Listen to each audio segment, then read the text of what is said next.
নভেম্বরের শীতের উষ্ণতা, সাথে সন্ধ্যার ঝিরিঝিরি বৃষ্টি, আর সাথে যদি হয় 1 কাপ মালাই চা। দারুণ কম্বিনেশন না? আসসালামু আলাইকুম my beautiful peoples, I hope আপনারা সবাই ভালো আছেন। আলহামদুলিল্লাহ আমিও ভালো আছি।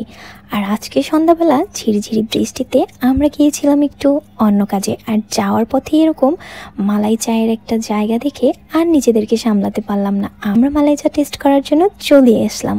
এরকম ঠান্ডার মধ্যে আবার যদি হয় ঝিরিঝিরি বৃষ্টি আর তার সাথে 1 কাপ মালাই চা খাওয়ার ব্যাপারটা কিন্তু সত্যি অন্যরকম, তাই না? যদিও আমাদের এই চাটার নাম ছিল মাখন মালাই চা, কিন্তু অ্যাকচুয়ালি আমার কাছে এটা মালাই চায়ের টেস্ট লেগেছিল না। মালাই চা ভেবে খেতে এসেছিলাম, কিন্তু টেস্টটা একদমই নর্মাল দুধ চায়ের মতোই ছিল, কিন্তু তারপরেও ভালো লেগেছিল। হালকা হালকা ঠান্ডা ওয়েদার, হালকা বৃষ্টি, তার সাথে চা খেতে বেশ ভালোই লাগে। আমি মামার চা বানানোর ফুল প্রসেসটাই দেখতেছিলাম। উনি চাটার মেক করে তার উপরে গুঁড়া দুধই হয়তো বা ছিটাচ্ছিল, দেন হচ্ছে মাখন দিয়ে একটু উনি ডেকোরেশনটা করছিল। এইটা অ্যাকচুয়ালি আমার কাছে মাখন না, ড্যানিশ লেগেছিল। ড্যানিশ দিয়েই ডেকোরেশনটা বুঝে করেছিল, যার জন্যই এটার নাম দিয়েছিল মাখন মালাই চা।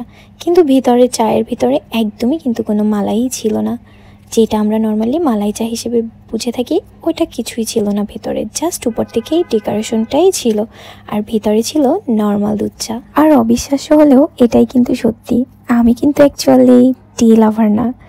আমি চা খেতে হয় তাই মাঝে মাঝে খাই, কিন্তু আমার চায়ের প্রতি এতটা ক্রেভিং নেই।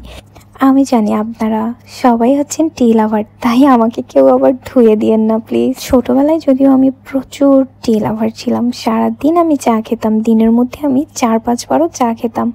এরকমও দিন গিয়েছে আমার যখন স্কুল লাইফে ছিলাম আর কি।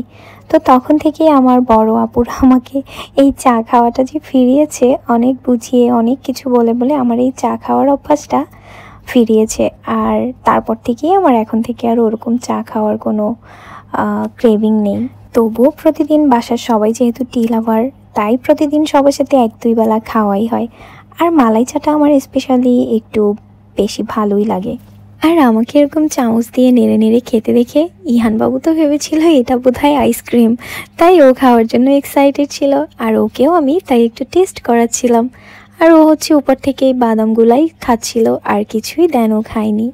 আর এই তো আলহামদুলিল্লাহ আজকের শীতের বৃষ্টিমুখর একটি সন্ধ্যায় আপনাদের সাথে শেয়ার করলাম। আপনাদের সবার কেমন লাগলো কমেন্ট করে জানাবেন, আর সবাই পাশেই থাকবেন। আল্লাহ হাফিজ, আসসালামু আলাইকুম।